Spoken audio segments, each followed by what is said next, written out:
For those of you who I've already welcomed, this is still a very warm welcome to you, the people who've logged on early. We've reached our capacity on Zoom, and now the others, I can't see how many there are on the YouTube live channel. Very warm. So wonderful that you're joining us this afternoon. And for many of you, this is taking the place of our normal network meetings, where we support each other on the ongoing journey of being a thinking school. And just to reiterate, that's where we're coming from. It's a very solid platform from David's perspective and ours, is that we believe in the thinking school as a model of change, because it's so sustainable when it becomes a whole community and it becomes a way of life and a culture as well as a practice. And one of the things that really helps that is a whole school thinking language. And that's where thinking maps are incredibly powerful as a thinking language. And everything connects with everything. Obviously, thinking maps help develop the dispositions, the habits of mind for success. You can use them really well in inquiry-based learning. It's part of the mix. And so we're particularly delighted that David has joined us. I just want to, before we move on to that, just to again acknowledge Dan for setting up over this time of change, a really powerful platform called the TSSA Thinking Zone, where we offer online courses that teachers can complete in their own time. Mostly they're 3-module courses so that it's a manageable and a practical course, and there's an application aspect to it, all presented by people who have the street credibility of having implemented it themselves. So 2 of the courses at the moment, the feature course at the moment, relates very well to today's webinar. It's about deeper reading, or reading with deeper understanding, and better writing in terms of clarity and logical flow. So it's a really good sweet spot with this afternoon's webinar. And then on the 1st of August, we have a new course going live on higher order thinking.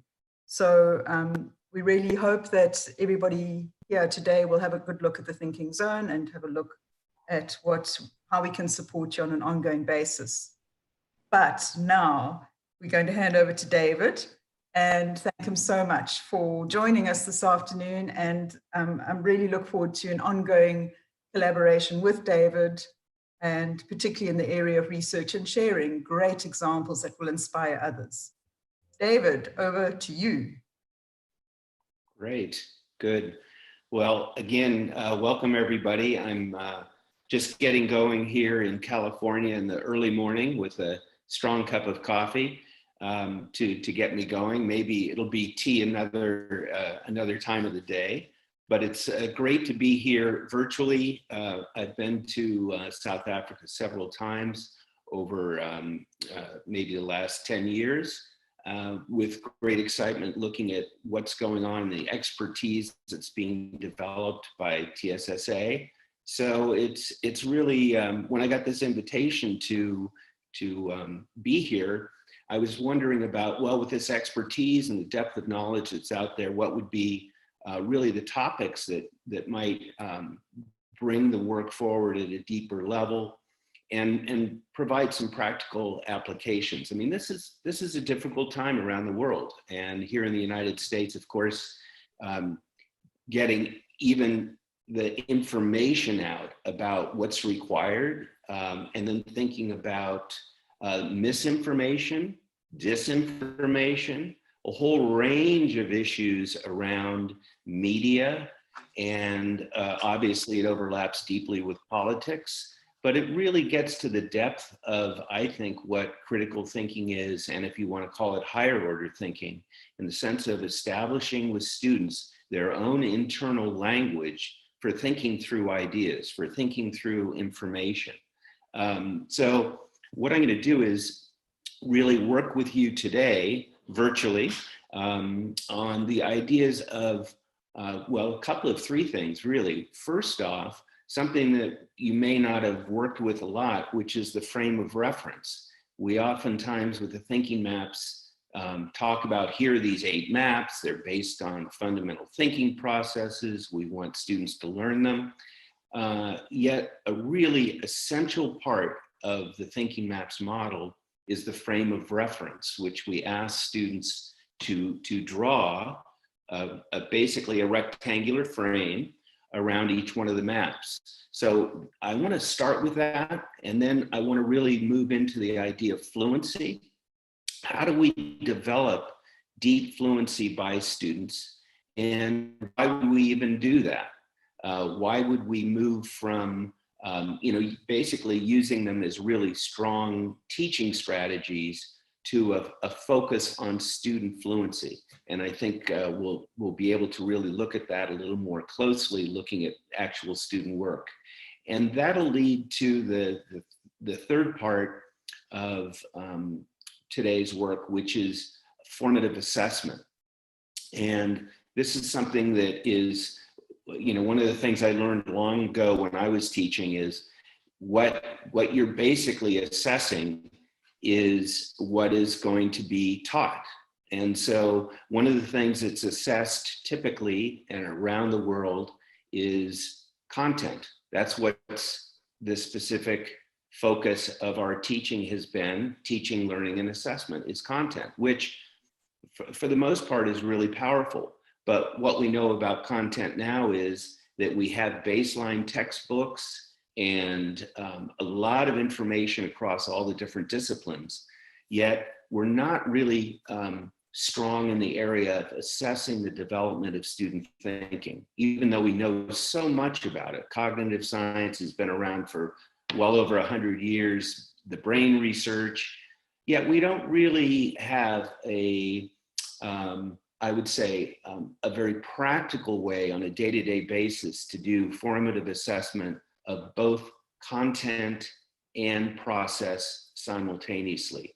And so the article that I asked you to take a look at, if you had a chance to look at it, is called Bifocal Assessment. My glasses are not the traditional bifocal, but they have a gradient. So when I'm looking farsighted, I can see out and see much better. And when I'm reading close up, I have a bifocal view. And that's really what we're going to be looking at, is how do we look at the content, which is that development of all of that rich information from the sciences to maths to a whole range of different fields, from literature into everything we know about the world. How do we focus on that and assess students' understanding of that and their conceptual development in those fields? But how do we also simultaneously focus very explicitly on the thinking?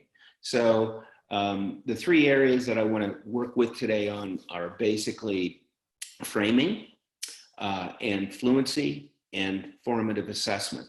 So I'm going to share my screen now, and you're going to see if this, looks like I'm disabled on the screen sharing. If we could bring up the screen sharing, that would be great. Yeah. Let me try again. David, I've given you co-host abilities. Okay, and where do I go for that? Right here, share.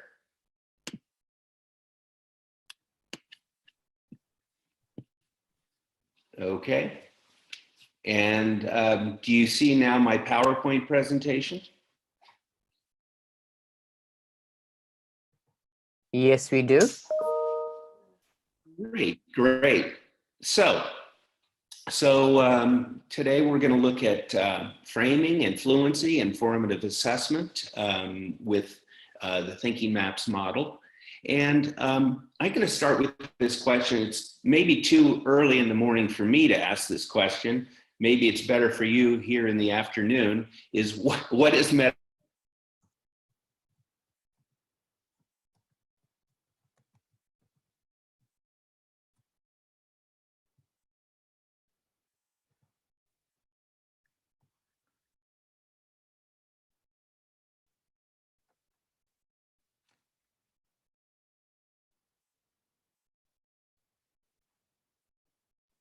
Sorry, everyone. I think we just got a little bit of a technical issue there with David's link. We'll try and get him back on. Thanks, Dan.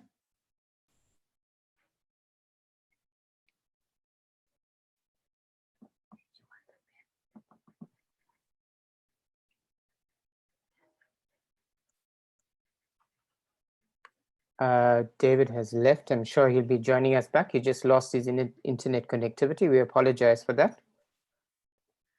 I spoke to him yesterday and they had an internet failure there for a minute or so. So it might just be that again.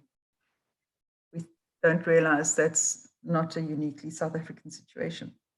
I would also like to welcome Trevor McKenzie as well, joining us. Yes, welcome, Trevor. It's really great that you're here. Hi, Trevor. Lovely to see you. Lovely to see you too. And I don't know if I had my times wrong. I was jumping on at 3:30 p.m. local time and 6:30 at my time. And I see that I've come a little bit late. So I certainly apologize. We just started incredibly promptly at 3:30. So it's absolutely fine. You haven't missed anything. It's We've great just to see you, lost Jane. contact, but David's coming back here now. So that's awesome.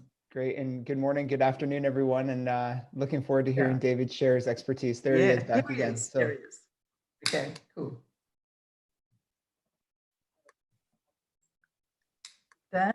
Okay, are we back? We're Yes, back. Isn't that awesome? Right. Great. Well, I guess we all just needed a break, that's all. Well, we have to roll with the punches at the moment in today's world. Absolutely. Absolutely. So I'm going to go back to screen share, if I could do that. And here we are. So Right. what I'd love to do is just very quickly, many of you have expertise in the thinking maps, but I just want to go through some guiding questions for each one of the maps. And one of the reasons I'm doing this with you really quickly is the idea of framing. So what I'm going to ask you to do is something, here's a practical activity that I'd basically like you to do is ask yourself for a second, where have you learned all your information about apples? So just take 10 seconds, 20 seconds, not much time. Where have you learned about apples? What apples do you like? How do you use apples? Maybe you don't like apples. Has somebody taught you about apples? I remember my grandmother teaching me and my grandfather teaching me how to make an apple pie. So just take a moment, think about just a minute, where have you gotten all your information about apples? This is a typical framing question. So instead of just saying to a student, what do you know about a topic? The first thing you might say is, well, here's a topic. What do you know about it? We call this prior knowledge, basically. Often we just say, well, what do you know about apples? But where do you get your information? Where are the prior experiences that will, in a sense, frame the information you know? So that's one of the just key questions. Even in the development of prior knowledge, which is we're going to get back to in the area of formative assessment, it's a key question. What are your prior experiences? So I'm going to just go through very quickly the thinking maps. Some folks have deep expertise and have been using the thinking maps for years. Some of you might be just getting an introduction to them. So let me just go through relatively quickly. The circle map is used for defining and brainstorming. So I might ask the question, what is the definition of an apple? What do you know about an apple? So some of the key terms are, define it, brainstorm it, list, identify, tell everything you know about. So that is the circle map for defining or brainstorming. Another question that we might ask is, which word best describes or what are the qualities of an apple? So describe, use the characteristics, the adjectives, the qualities, the properties. So one of the things that we're doing is that with each one of the thinking maps, they're based on a fundamental cognitive skill, but they're also fundamentally based on questions that we ask every day of students across the disciplines. So for example, with the bubble map, and I want to just focus on this one map a little bit here, It's not for brainstorming. It's not for just generating everything you know. It's for a particular kind of thinking, and that is the describing of something. So oftentimes in literature, we call them characteristics. That, let's say there are characters in a story. What are those characteristics? And we use adjectives.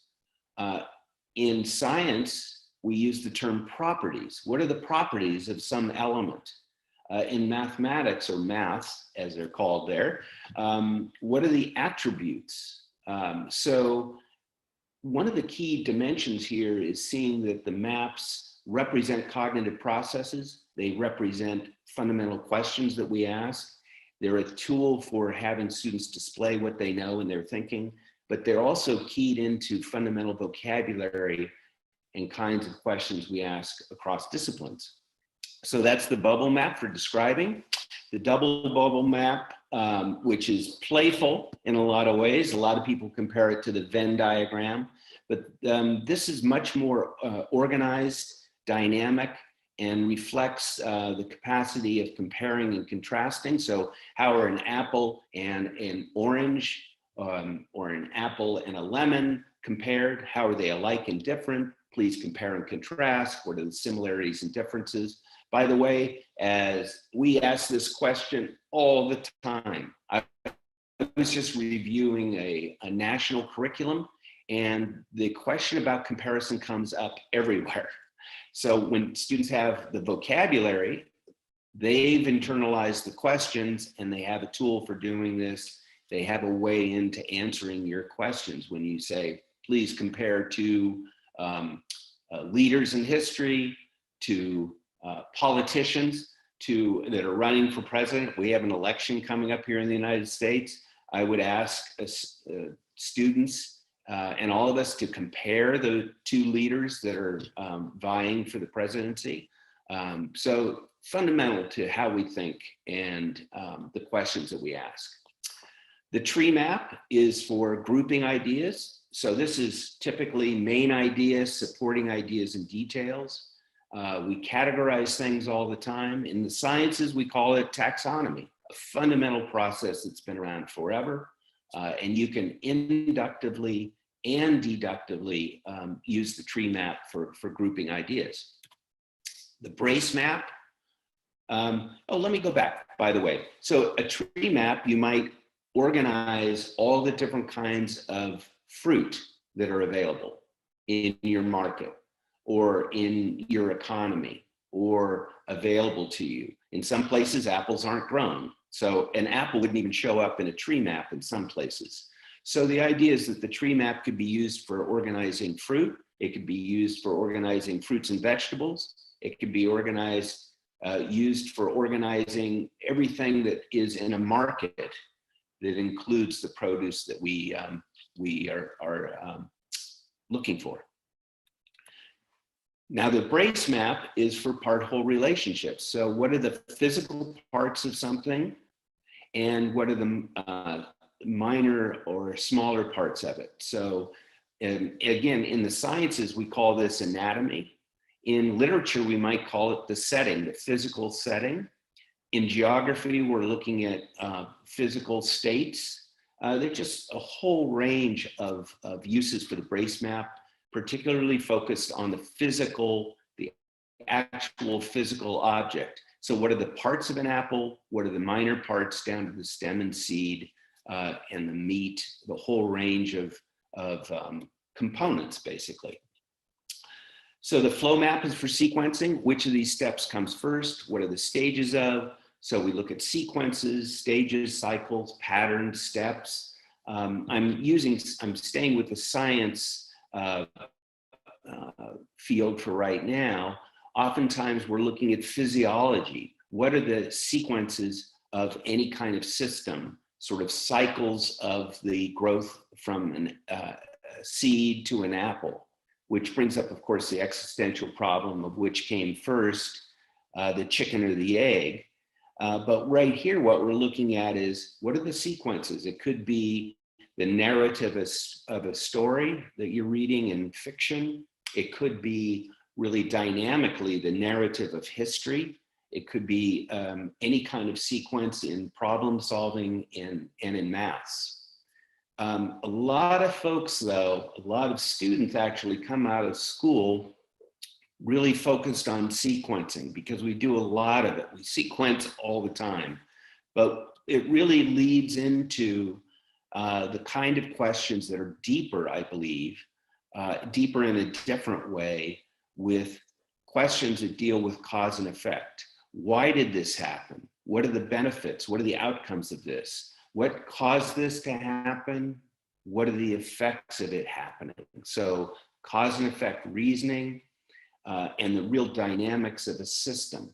So, for example, with an apple, what would cause you to need an apple? Why would you do that? What are the impacts? What are the benefits of that? There are multiple reasons for doing that. But we use cause and effect reasoning all the time. Oftentimes, though, it's a linear question. So we think in sort of cause effect. This caused this to happen. But we know that life is more interesting and dynamic than just simple causes and effects. We really want students to reach back and see, like in history, the historic causes for events, the immediate effects, and the ripple effects. So the whole idea of an apple a day keeps the doctor away. That's a saying I don't know if you use in South Africa, but here in the States, is an old phrase, an apple a day. Well, if you just eat one apple one day, it's probably going to have no effect at all other than immediate nutrition for you. But the idea of an apple a day is the long term, the ripple effects.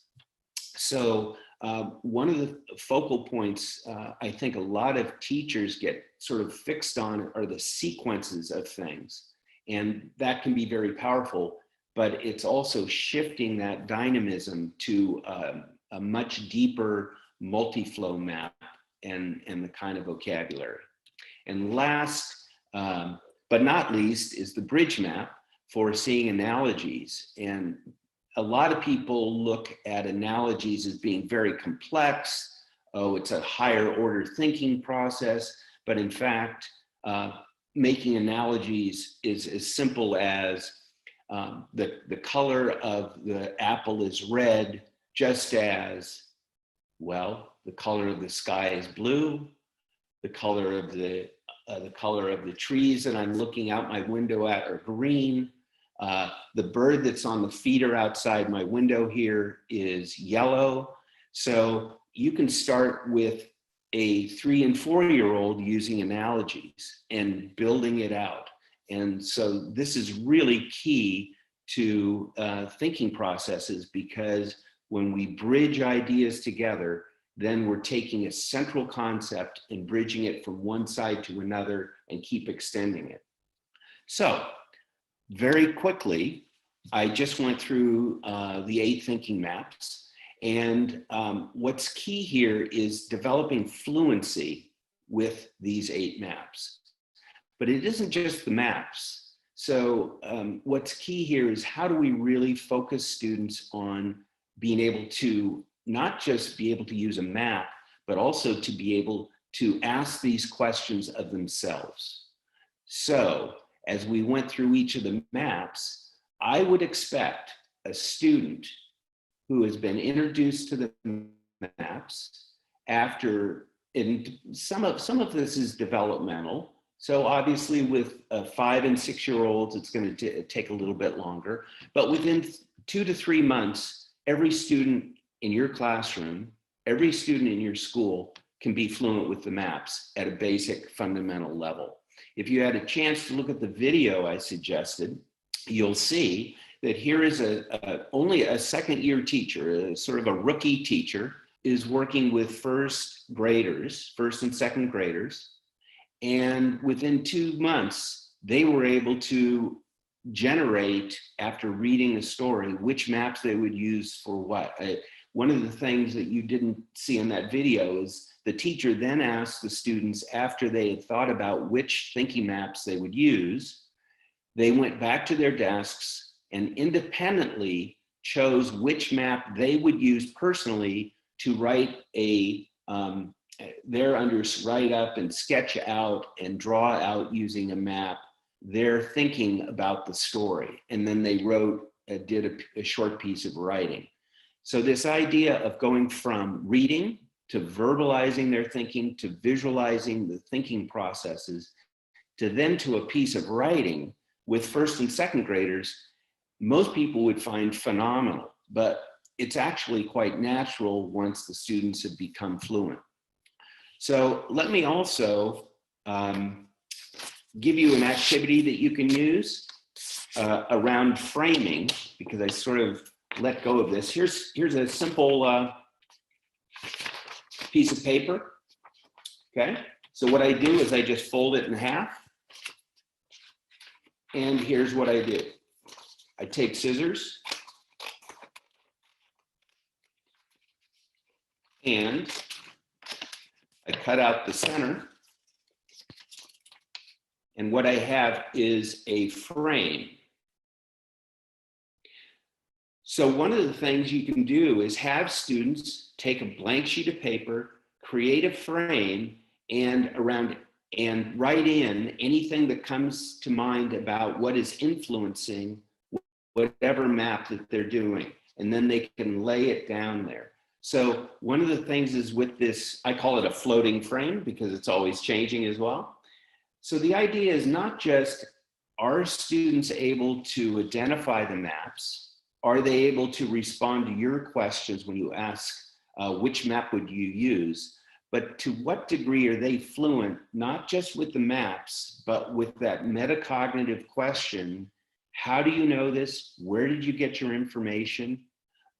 What is influencing what you know about this topic? Now, an apple may not be too controversial at all, but when we get into issues of looking at history, when we're even looking at science and scientific discovery, I mean, think of COVID right now and what's going on in the field of sciences. You have different frames of reference that influence how people perceive and use the scientific knowledge that's available. So the frame of reference really elevates the student's thinking to a very high level. So the frame of reference, but developing fluency in each one of the tools is key. And let me just, I'm going to be able to send this forward to you, which is a page you may already have in some of the training materials, which is questioning using the frame. Where did you get this information to support your view? What prior knowledge and experiences influence your view? What are the cultural influences on your perspective? So age and gender, ethnic and religious background, political, geographic, the certain class you're in, a whole range from race to class to gender. What is influencing your perspective? Where is it that you live in the world? How does that influence you? And what are the belief systems that may influence you? I mean, right now with COVID-19, if we want students, especially at the older age levels, to be able to think about what's going on globally and then what's going on locally, and I'm saying locally in their own family, in their own community, in their own country, then we have to bring in, I believe, these questions that ask students, what do you believe? What are your beliefs? What are your political beliefs? What are your family's beliefs that may be influencing you on how you perceive what's going on around the world? So these values and beliefs are key. So just to sort of summarize where I am right now with this is what we're looking at is developing fluency with the thinking processes, the thinking maps that help students to visually map out their ideas in 8 different ways, if you will, but also the frame of reference. How fluent are students with really thinking about what's in their map? What are the ideas that are being developed there? This could be the interpretation of a story that they're reading in literature. It could be the interpretation of history. It could be really looking at the interpretation of a scientific discovery and the implications for it. It could be in the economics field, and even in mathematics. Right now, I think one of the bigger issues around the world are statistics. How do we read statistics? And so what's influencing our perception of all of these numbers that are coming out around the world about what we're going through? So these two ideas, the frame of reference and fluency, are really key to understanding the maps, because if the students aren't independent users of the thinking maps and they're not bringing in that frame of reference, then they basically are still looking to you, to us as teachers, for saying, oh, which map should I use? Or what kind of thinking should I be using? Or what? Jane, you and I were talking just the other day about this, the idea that so many students are now at home. They're not home alone. They're with family members. Maybe they're getting some support from us as educators. Maybe many of them are in classrooms still. But even when they leave our classrooms, they need to become, from my belief system, independent and reflective thinkers. And by having a language of tools that are reflected in their fundamental thinking processes, they have a way of mapping out their ideas and then framing it. So, where does this lead us? This really, for me, leads into the whole idea of formative assessment. The idea that if we are really to use the thinking maps as an additional, not a replacement, but as an additional way to really have a daily ongoing formative assessment of students' thinking and content learning, they have to be fluent with the maps. This is absolutely key. If the students aren't fluent with the maps, and we want to use the maps at this next level of formative assessment, they need to be really pretty fluent with them so that the map is not getting in the way of their thinking. I used to teach writing. That was really my focus in the middle age, what we call middle school here. I was a teacher of writing with the National Writing Project in Berkeley, California. And it was really powerful when we started actually using rubrics so that students had an idea of the assessment tool that was being used to assess their writing. And what I discovered very soon on is that we were trying to assess their writing oftentimes, and we were actually trying to assess what they knew about content through their writing, but their writing wasn't all that good. So we were using an assessment tool, the writing process, in a way that was ineffective. Same sort of thing. I'm thinking I'm not being as clear here. I remember when I was teaching and I'd be in front of my classroom and I'd say, okay, could you please tell me about this story we read? Oh, maybe it was a Shakespearean play, Romeo and Juliet. Well, not many hands went up. One, because students are oftentimes shy, but also that a lot of students don't like to verbalize their thinking. So I was trying to get an assessment of what students knew about this play that they had just read, but they weren't strong in their abilities to verbalize. Other students aren't strong with their abilities to write. So the thinking maps become an additional, very strong tool for students to be able to map out their thinking and then verbalize from the map, or do a piece of writing, or actually submit their thinking maps as tools so that we can assess where they are conceptually. In the chapter that I sent you, and I haven't been referring to it much because I think it's relatively straightforward, you can see that my co-author and I were really looking at this idea of bifocal assessment. How do we engage students at a level of fluency and to a certain degree framing, so then we could get to a level and they could get to a level that we could do formative assessment. And let me just bring up, I'm going to do this very quickly. I know that we just have a few minutes left, but I want to just sort of close out with this idea of that if we understand that these fundamental thinking processes go across disciplines, and as a student comes into our schools, let's say at 4 and 5 years old, they are developing cognitively on their own. And we bring in the thinking maps, we are going to actually be able to see the development of their thinking over the years, as well as their content development.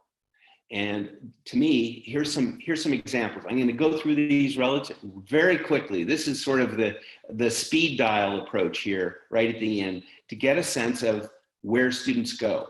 So here is, excuse me, let me jump in here a little bit. There we go. Okay, here's the at family. Maybe some of you have seen these slides. Here's a 4-year-old. Just what do you know about the word at, or better yet, how do you use AT? Bat, fat, hat, sat, mat. What about the sun? What are the qualities of the sun? What are the parts of a flower? Notice here, it's even just drawing in the maps. What's the sequence of Goldilocks and the 3 bears using the flow map? Compare 2 presidents, American presidents, Lincoln and George Washington, using the double bubble map. An analogy, the wig has a color purple as the sun has a color yellow. Going into science, here we have a student has become so fluent, he can basically use 4 or 5 maps to show what he knows about matter.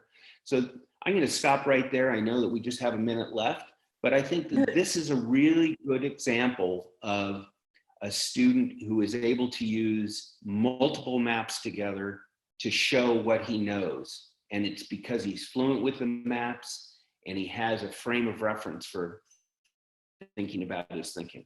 So that was very quick, a quick hour, but I hope you enjoyed it. David, we do have a little bit of time left on this platform if you have time to take some questions. I don't know if you have another commitment that you need to go off to right now. Have you got? I have definitely time for questions.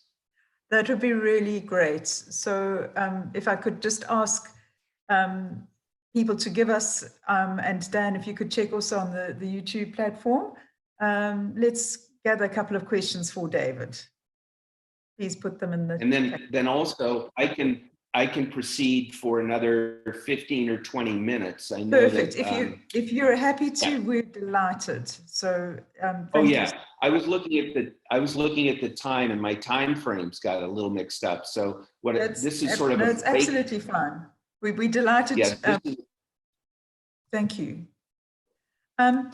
Good. So questions, and then I'll go for about another 20 minutes. Okay, so we have an example, a question here about, could you give us an example of a map we could use in high school maths to develop problem-solving skills? And I must say, David, we get this question a lot. This works so well in other subjects, but what about maths? So I'd love to hear what you have to say about that. Right. Actually, on my slides, I don't have an advanced maths example, but what I'd like to send, we have a whole section in our revised training guide on maths and higher order thinking with mathematics, problem solving in particular. A lot of what I see mostly done in maths is the use of the flow map for problem solving. So it can come down to quite sequential thinking. But the tree map, let me just go through a couple of examples. A tree map is often used specifically for word problems when students are having to organize the information, the type of information that is within a word problem. So the tree map is used a lot for that. The multi-flow map is used for a lot of if-then probabilities in statistics. There's a lot of use of the brace map for breaking down, especially in geometry. That may not be the advanced high school example you want, but for geometry, a lot of that is spatial reasoning. So the brace map is used to break down physical structures. A lot of times it's comparatives as well with the double bubble map. So I might have, boy, I don't know if I have it right here, but what I'll be able to send to you is the full chapter, and maybe you can send it out, Jane, to everybody. That would be awesome. Thank you, David. That would be great. Yeah. I think, you know, we do have some maths examples in our curriculum, but I have to say it's the one area we have the fewest examples that we have to show. And maybe that's our fault for not collecting them, but it is a question we often hear that there's sometimes a little resistance from maths teachers. So it would be helpful for us. And there's another question about transferring what they have presented in a map to a written task. It is something we cover in the training, and I'm happy to hear your answer, but on that as well, I could send the person who asked that a little bit more info. Why don't I jump into a slide? I was going to, after this interlude where we could have questions, let me actually go to an example, Jane, because I think that this is really key. Very helpful.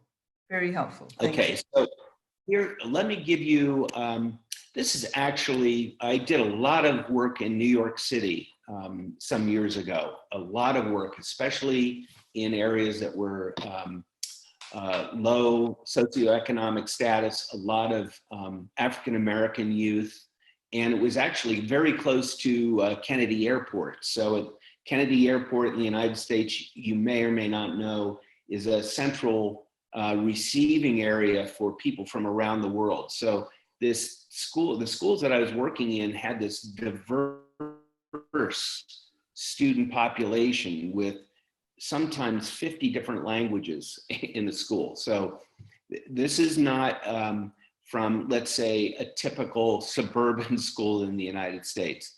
And let me show you what happened here. The students have become fluent with the maps. That was key. And they were assigned, they were given this assignment: research a famous African-American figure.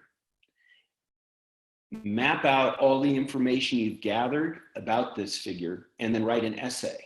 So this student chose that, again, I want to make this clear. The teacher did not assign, I want you to do this map and then this map and then this map. The students had become so fluent that they could go to a piece of writing relatively quickly. So Frederick Douglass, here are the descriptors. Notice that most of these are adjectives: courageous, heroic, dedicated, determined, smart, black, a fighter, an abolitionist. So Frederick Douglass was a major figure in American history for his really courageous efforts at fighting slavery. So the student had developed these qualities, the descriptors of Frederick Douglass, from different books, and back then there wasn't the internet. This was a long time ago. Then the student used a tree map to develop the main idea of the essay, so that was going to be written. So the idea is, this is Frederick Douglass's life. This is the big picture umbrella concept for Frederick Douglass. And then the three areas that the student wanted to write about. So the obstacles that he had to overcome, the accomplishments that he did in his life, and that the specific things that Frederick Douglass did to end slavery. So what you have here are all of these details underneath. As a teacher of writing, it's always ultimately about sequencing your ideas. So the student obviously then had to go from a tree map to a flow map. So here is a sequence of Frederick Douglass's life in the sense of basically a biography. So here's that transition point that the question was about. Then how do you go to the essay? Well, the student went right into the essay, integrating all of the ideas. Obviously, you're not going to be able to read this essay right now, but you can see that the essay was presented using all the information in the maps. What's not here is what I would suggest that with some facilitation is that the students would map out the paragraphs of the essay. It's partially done here in more of a narrative style rather than a conceptual one. But here's a key to pulling this together. If you can see this is what I would suggest is the power of the thinking maps in the sense of going to any kind of nonfiction, is that you have this, and this is a formative assessment. This is, what is your thinking?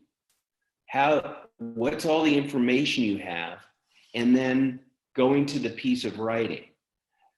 What often happens, and it's in every single discipline, I believe, is that what the student knows or has come to understand or has learned may not be well represented in the assessments that we give.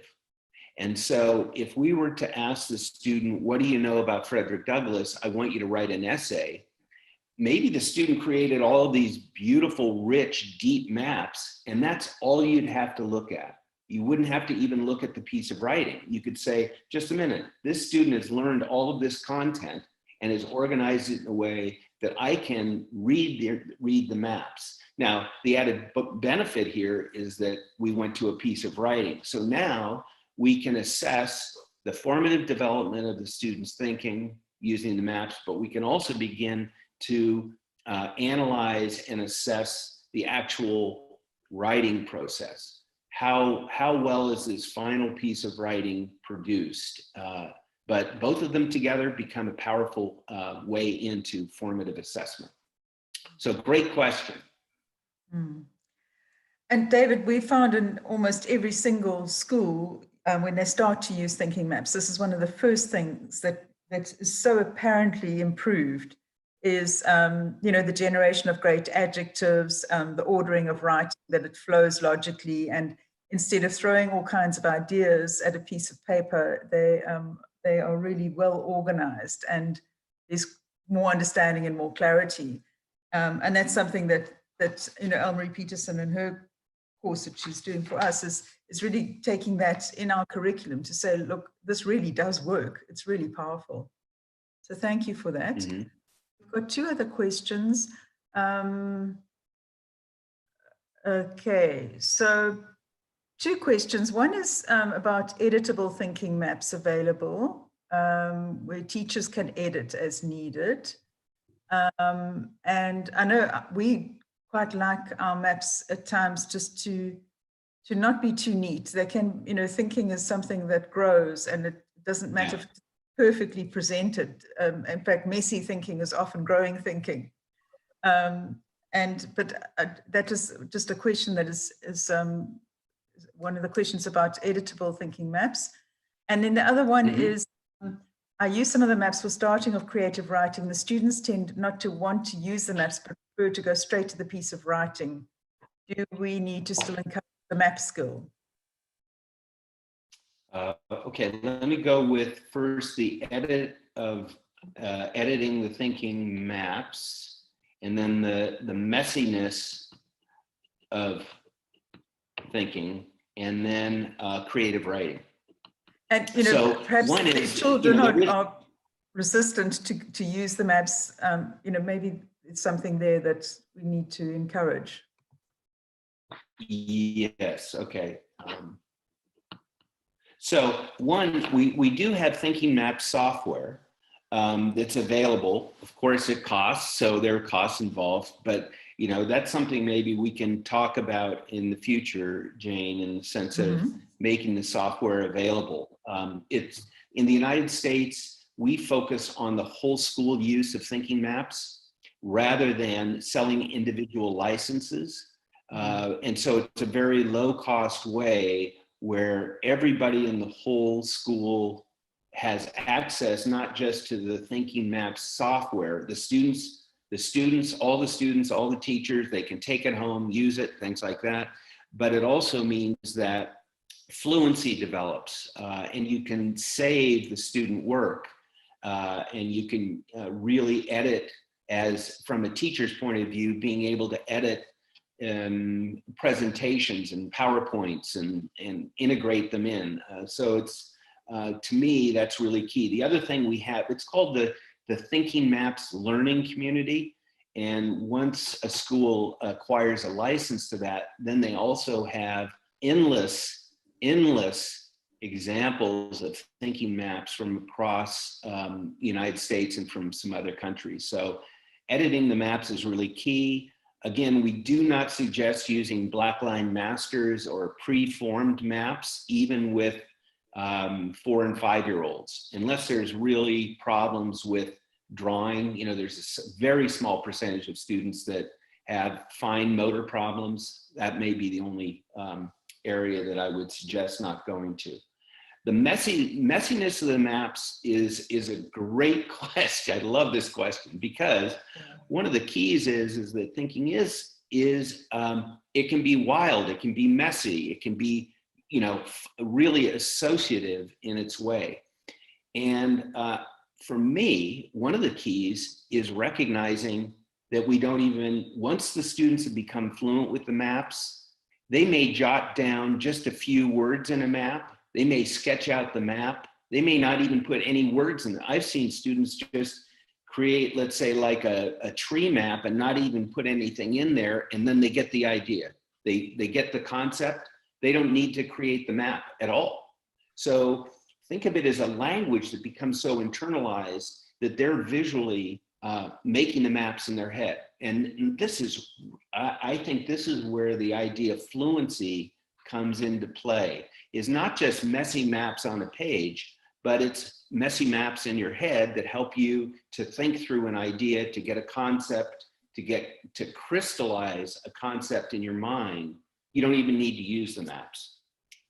Let me just go to the creative writing question. I used to teach creative writing a lot, and I would never ask a student to use a thinking map if it was in any way interfering with their creative spirit.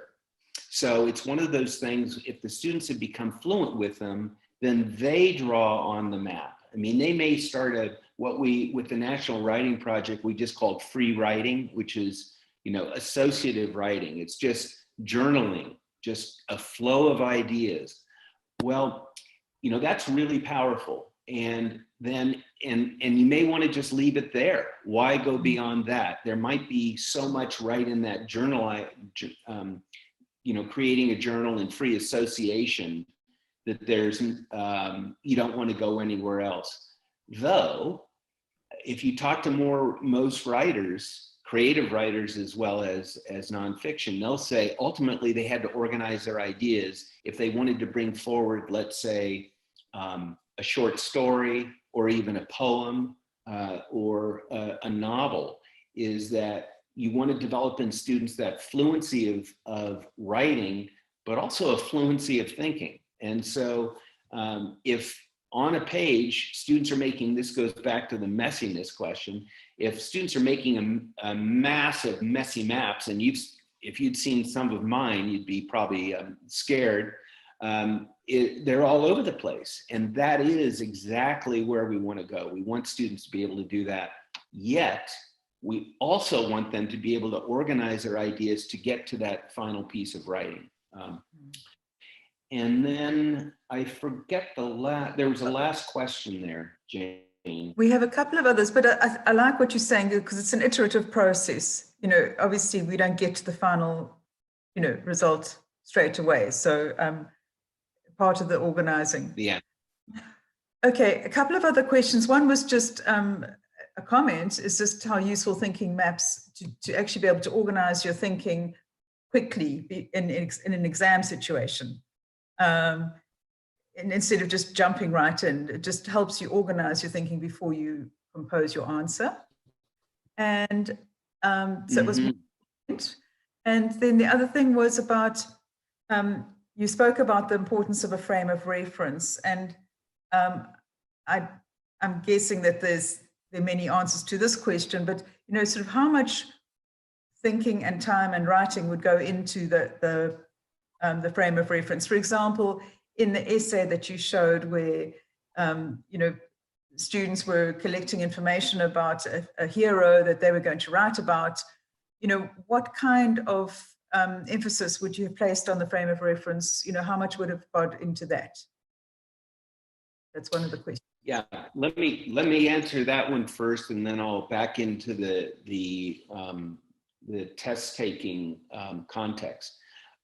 In that situation, as a teacher, if I saw those 3 maps about Frederick Douglass, at some point, and this is where facilitation comes in, this is where the teacher and the coaching comes in, I would say that those maps are, I would come to a student, look over the maps and ask some questions about each one.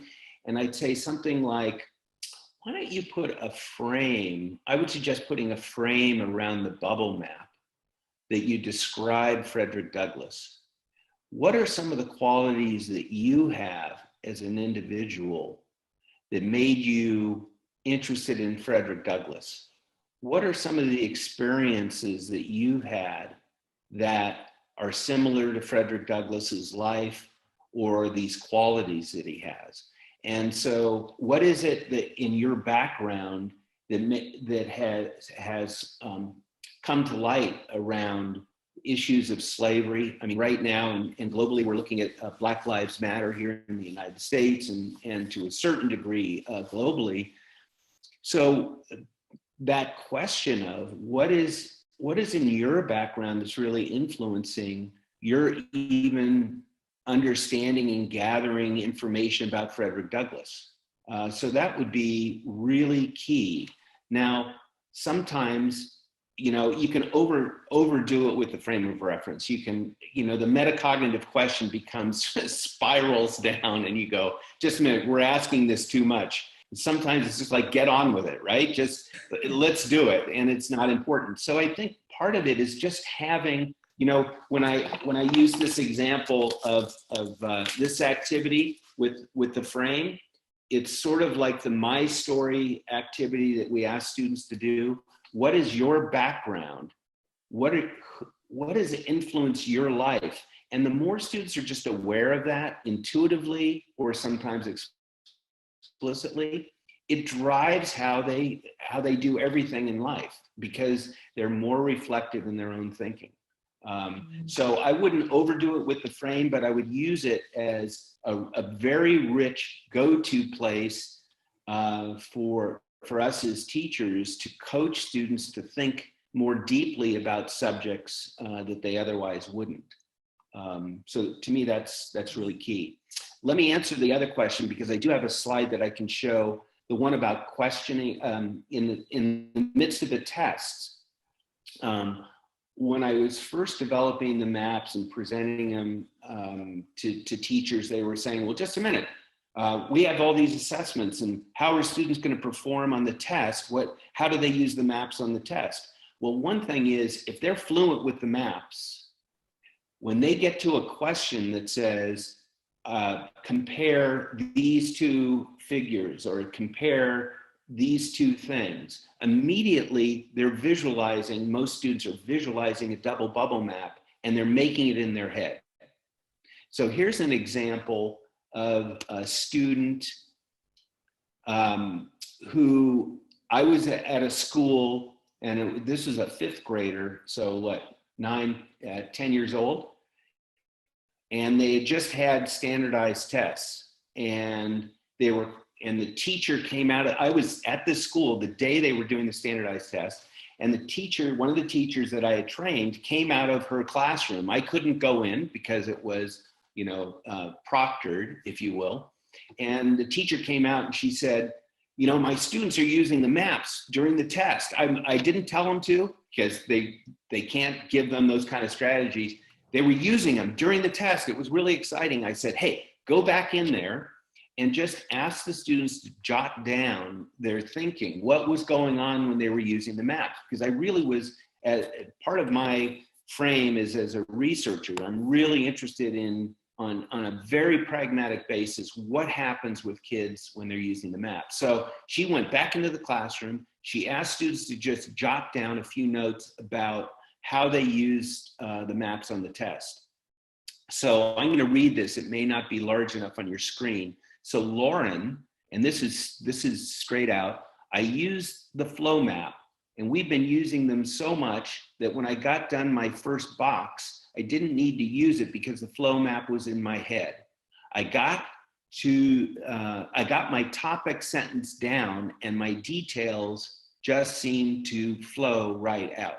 And this is beautiful. I mean, this is, you know, when we're talking about fluency, so Lauren had been using the maps for so you know, she was just fluent with them. It was just like the air she breathed. She got into the test. She was given an assignment. It looks like a writing assignment, because in standardized tests here, you do have to do pieces of writing. And so she says, oh, we've been using the flow map for writing. I'm to get my ideas in sequence. So she just started to do it. The important thing here is that she did it in her head. She didn't need to map out the whole piece of writing that she was going to do, because both her thinking is fluent, the processes of getting sequential paragraphs all lined up from beginning, middle, and end, or you know, your main topic sentence and your issues all the way through to the end. So to me, this is actually a very good expression of what we've been looking at today with the idea of fluency, metacognition. So the idea, when I asked what is metacognition, the idea here is that she was saying, how am I going to think about this? And she says, I need to do sequential thinking. So it's not thinking about just what you know, but thinking about the thinking processes that you're going to use. To me, that's sort of a radical or root definition of metacognition. So she was able to really draw on the thinking intuitively and consciously and explicitly and deliver. David, that ties in pretty well with another comment or a question that we have about, you know, what are some of the deeper long-term benefits of using these strategies regularly?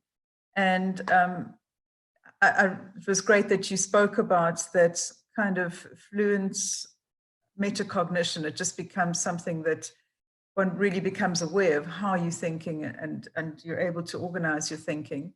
And I wondered if you could give us just some words about the longer term benefits, and just my personal add to this would be, I know you've spoken a lot about how thinking maps help to develop and deepen habits of mind, and I believe that too, but I'd like to hear what you have to say. Yeah, I mean, anecdotally, I have gotten correspondence from people over the years that have graduated out of high school, gone through university even, and I had one correspondence from a woman that had passed the bar exam for becoming an attorney, and she had used the maps for studying for her law exams. So I think what's interesting to me is that the long-term effects are the greatest when students have continuity from school to school. Like we have whole school systems where starting from age 5 through graduation at high school, the students have been using the maps. So it just becomes like, oh, we're reading, we're writing, we're mapping. It's just the air you breathe. The long-term implications really, I believe, are in that internally, when we're making decisions on a day-to-day basis about our life, and this is the other thing I've heard endlessly, is that particularly from teachers, is that they're using the maps in their own life, in problem solving, decision making. There's a really good example. I can send you the chapter in the Student Successes book or no, it was the leadership book of a lead administrator in Syracuse, New York, who was on a jury trial. And she was in the jury room with everybody else, and they were having to decide a very important case. And she looked around the room. Everybody was talking at each other. They were just going on and on about well, I think this, and I think this, and I think this. And it was, the jury was what you call deadlocked, right? They couldn't come to a decision. And she suggested, oh, I want to can we just map out our ideas? I'm really confused about what everybody's thinking. And immediately people came together. They could see the different points of view. They could see their frame of reference, and they came to a resolution. She wrote that up. I'll send that to you, Jane, because we published it, it was very important. So the idea is that if it becomes intuitive, it becomes just it's not a tool anymore. It just reflects fundamental patterns of thinking that we use every day. Like, hey, what caused this fellow to commit this crime, if he did or not? Compare this to other kinds of crimes. What's the narrative of the evidence? What is the cumulative, like using a tree map? What's all the evidence and how is it organized? What are the qualities or characteristics of this defendant? What is my background frame that's influencing how I'm judging and making a decision about whether this person goes to jail or not? That is very powerful, but we make decisions like that every day in our personal lives, with our family, with our own decisions about where our life goes. And to me, that's, by the way, the Minds of Mississippi documentary, I don't know if this is a part of it, but I can link to another video where a college student is just talking about how it's transformed her life. In the sense she uses it everywhere. She uses it with her husband because he has a business. So he has to think through his business. I mean, she's a teacher. So I just think that one of the things is the thinking maps aren't artificial. I believe they really do reflect what we already do intuitively. They're not, they come from that. They're not a sort of a strategy that's pulled out of the air. Mm. David, I've got two stories that I think maybe we need to share with you more explicitly. But I mean, just for me personally, I mean, my husband's an entrepreneur, and we've used thinking maps a lot in terms of his developing business strategies or writing proposals for clients and that sort of thing. And it really does work. I even use them I use a tree map for shopping. So that I'm part of the supermarket I'm going to. But what was really great, and I don't know if he is participating this afternoon, but one of our trainers, Linda Shazy, he is on the South African Principals Association. And they have these meetings with all the principals. And he just said, well, enough already. We can't carry on these meetings in this way. Let's be much more effective. Let's share our thinking. And I wish it had been videoed, but he wrote me such a wonderful story about how using thinking maps in these meetings had just helped everybody move forward. And to understand what page are we on and where are we going and what are the issues. And it definitely works in real life in all kinds of ways. And obviously school is also real life, but it's about thinking, and humans do that, and they do that forever, and they need strategies to be able to organize their thinking. So I think it's amazing that you have managed to put the thinking maps together in the first place, in terms of giving an explicit visual reference for each thinking process. It's very helpful. Yeah. So, let me just say that I want to make available to you and everybody there the research we did on leadership, and it's the book is Developing Connective Leadership. I don't know that you're able to download it off of my website, but I can send that on, and it shows how from individual through a whole school system, from collaborative teams to meetings to whole school to whole systems, how the thinking maps have been used. And I think that if anything, that sort of answers the developmental question too, is that these fundamental thinking processes are so basic to us as human beings that when we have explicit access to them and we use them collaboratively, there's the greatest benefit, because then we have that common language. And it isn't the all of it. It's, we talk, we write, we scribble, we do a lot of different, we do art, there are a lot of different ways to express what we're thinking. But I think that book would help, gain even greater insight into going beyond just the teacher-student relationship to the teacher-teacher relationship, to the drive team, to the whole school, to even, we've had experiences like in Malaysia where the whole country is implementing the thinking maps. So it can become a foundation if we really focus on the fluency rather than it being, here are a few tools that can be used, or yeah, we sort of use them, or yeah, the students sort of know them, but it's really about commitment to saying we're in it for the long-term, lifelong development of student thinking. David, wow, what a lovely opportunity for us to spend this afternoon with you, and thank you for sharing your resources with us so generously. And obviously, we are looking forward to our ongoing collaboration and interaction with you, and just really want to thank you for what you've done for us today. And I really hope that we'll see you out here in person in February. I am going to introduce you to Trevor McKenzie, who is somebody who has given us a lot of inspiration in, there he is, in learning.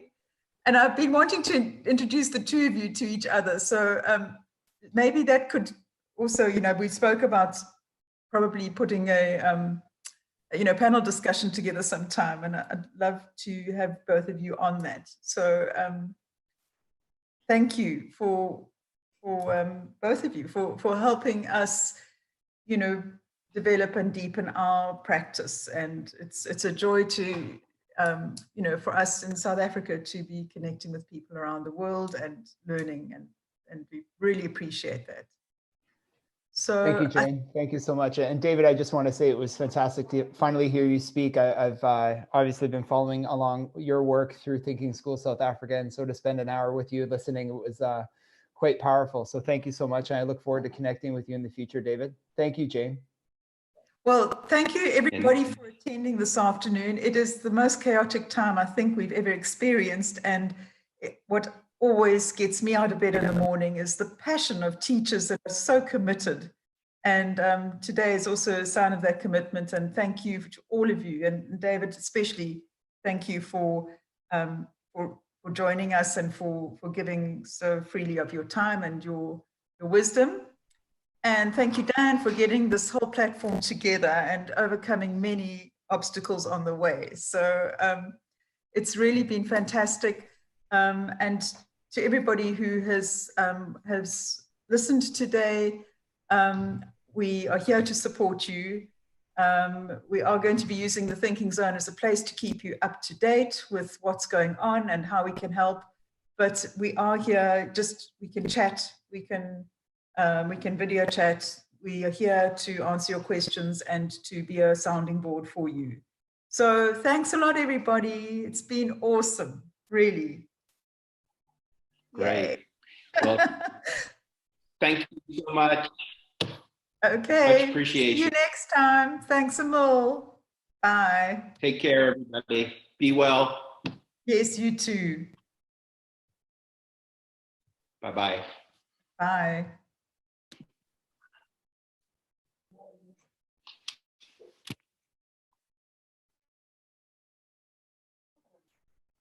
Thanks, Dan. Jane. Brilliant. Brilliant. We had almost 195 attendees. That's awesome. Absolutely fantastic. Thank you, Dan. I really do appreciate it. And thanks, everybody. I know some of you are still leaving. It's been absolutely wonderful, and we look forward to doing this again sometime.